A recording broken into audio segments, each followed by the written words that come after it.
Oi gente, eu sou a Ione do blog Minha Vida Literária e nesse vídeo eu vou contar pra vocês quais foram as minhas leituras de novembro. O primeiro livro que eu li nesse mês foi Uma Longa Jornada, do Nicholas Sparks.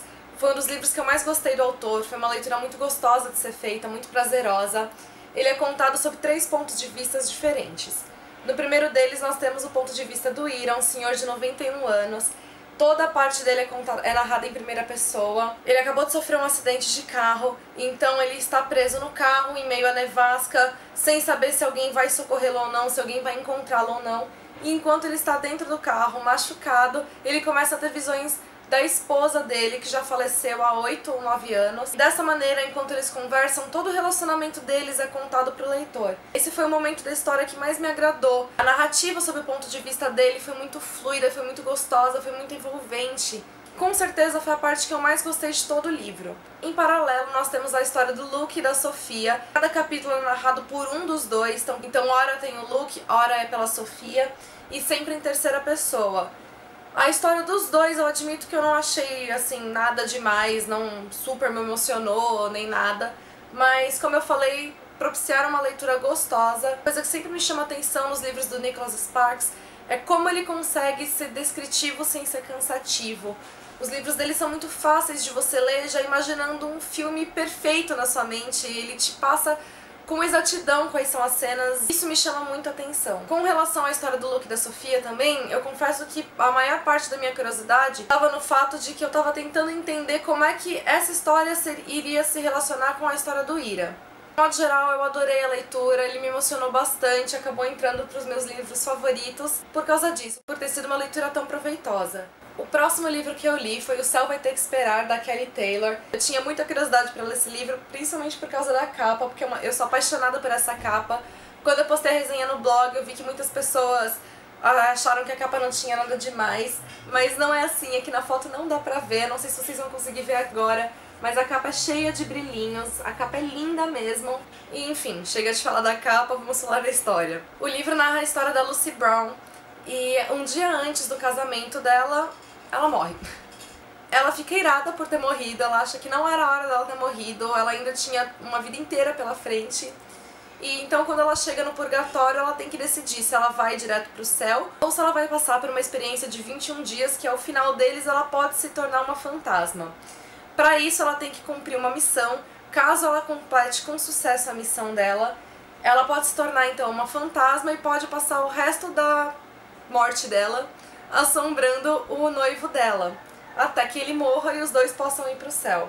Foi uma leitura extremamente hilária, a narrativa é muito engraçada em primeira pessoa, e assim, foi um livro realmente que me divertiu, tiveram momentos que eu dei risada alta sozinha. Chiclete excelente, quem gosta do gênero é leitura obrigatória porque vale muito a pena. Uma das coisas que mais me chamou a atenção é que, apesar do livro ser muito engraçado, a história dele é triste, porque tá falando da morte, tá falando de duas pessoas se separando. Mas a autora, ela conseguiu tratar do assunto com leveza, ela não fez com que o livro fosse dramático. Ao mesmo tempo, ela também não desrespeitou a situação, ela não encarou como fosse um fato leviano, um fato qualquer. Então ela conseguiu dar o respeito necessário à situação, ela conseguiu inclusive criar momentos que foram bastante emocionantes, e ao mesmo tempo ela conseguiu fazer do livro uma leitura divertida, uma leitura leve, uma leitura engraçada. Acho que não era algo fácil de se trabalhar e ela se saiu muito bem com isso. A terceira leitura que eu fiz no mês foi bastante diferente das outras duas e foi A Volta do Parafuso, do Henry James. Inclusive foi o livro que eu li pro Ação Literária, então tem meu vídeo falando sobre ele com mais detalhes. O livro narra a história de uma governanta que vai cuidar de 2 crianças numa propriedade no interior da Inglaterra. E quando ela chega, ela se encanta pelas crianças, porque elas são muito bonitas, muito inteligentes, elas são cativantes. Só que então coisas estranhas começam a acontecer, ela começa a ter a visão de um homem e de uma mulher, e ela acaba percebendo que foram ex-funcionários daquela casa que já morreram, então ela começa a ver os fantasmas deles.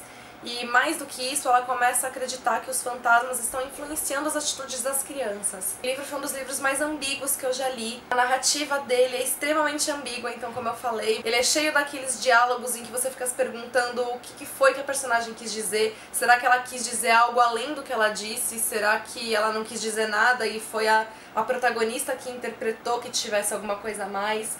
Então ele é um livro que te permite diversas suposições por causa disso. Inclusive você não tem certeza se tudo que acontece é real, se ela realmente está vendo fantasmas, ou se é tudo fruto da imaginação dela, se ela que está enlouquecendo. Ele se enquadra bastante então no gênero do terror, tanto pela parte dos fantasmas quanto pela parte da loucura, da possível loucura da governanta. Um livro que eu gostei bastante, principalmente por causa de todas essas suposições. Ele te permite ir muito além daquilo que a leitura traz. Também comentei no vídeo que eu não tinha entendido muito bem qual era o significado do título. Eu fui pesquisar para entender o que significava.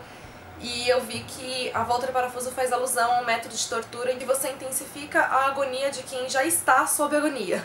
Então já dá pra entender por aí qual é a do livro. A narrativa também ela não é sombria desse jeito. Aliás, eu acho que o autor ele até conseguiu dar uma floreada, conseguiu dar uma leveza, pra história.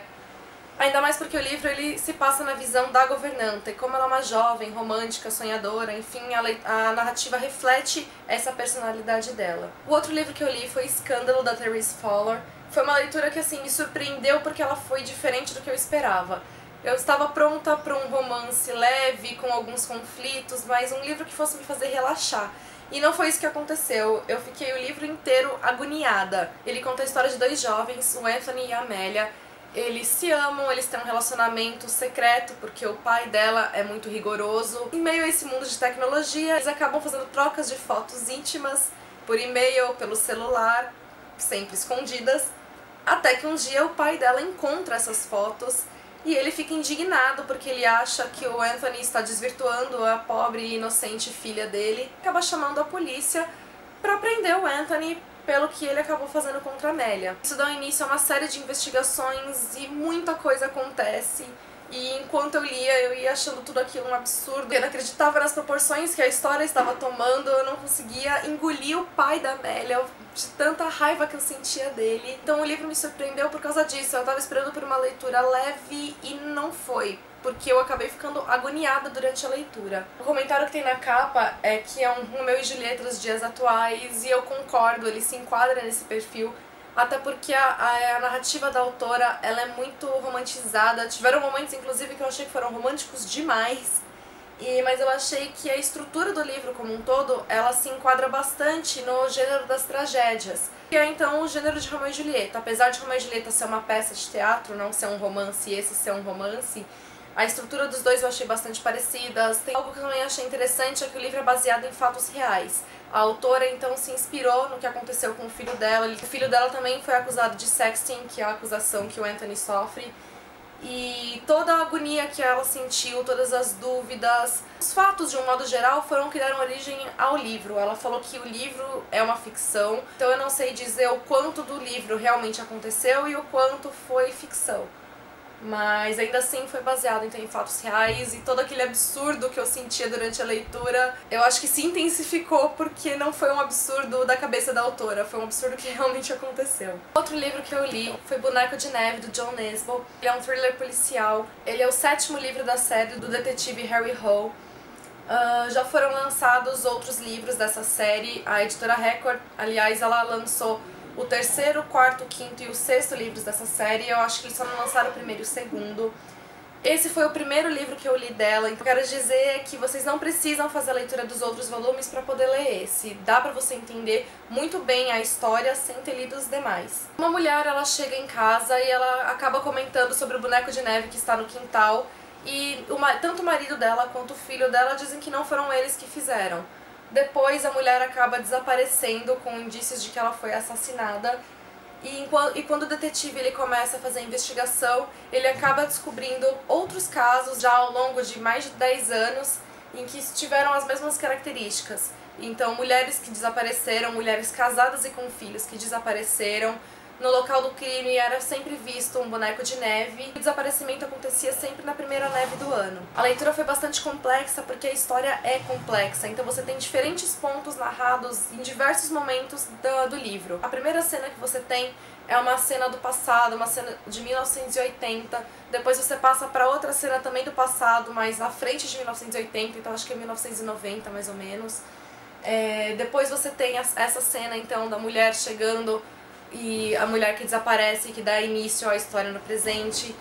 Mas o principal da história é que ela é narrada sob o ponto de vista do Harry Hole. A história então foi complexa porque muita coisa acontece, ela foi realmente um quebra-cabeça, você vai juntando as peças aos poucos e também o que eu achei muito curioso é que ele conduz a investigação para um lado, então ele te leva a acreditar numa coisa e depois ele muda o caminho completamente. Então, e foi um livro que conseguiu prender a minha atenção por causa desse quebra-cabeça, por causa de todas as charadas, de todas as ciladas. Enfim, foi um livro realmente excelente. Tem a resenha no blog, aliás, tem resenha no blog de todos os livros que eu estou comentando. Quem quiser, os links estão aqui embaixo. O último livro que eu li no mês foi Pausa, da Colleen Hoover, que é a continuação de Métrica. Não tem como eu contar muito da história, porque se eu for contar a história, eu vou dar spoilers de Métrica. Mas enfim, ele continua, então, contando os acontecimentos dos protagonistas de Métrica. Então, diferente do que eu imaginava antes de fazer a leitura, ele não narra a história de outros personagens que apareceram em Métrica. Eles continuam narrando a história dos protagonistas. Eu gostei de Pausa, mas eu gostei com alguns poréns e eu desgostei de muita coisa nele. Primeiramente, quando eu terminei Métrica, eu não tinha sentido a necessidade de um novo livro. Ainda tenha sido interessante ver quais foram os conflitos que a autora inseriu, as reflexões que ela tirou disso, enfim. Mas assim, o que realmente me incomodou no livro, e que era uma coisa que já tinha me incomodado em Métrica, mas acabou passando, foi o excesso da carga dramática que a autora coloca na história. Mas o que me surpreendeu é que a vida da Laken tem muita tragédia, a vida do Will tem muita tragédia, e os dois se conhecem e juntam todas as tragédias. Achei que foi um índice muito alto de tragédias num mesmo grupo de pessoas.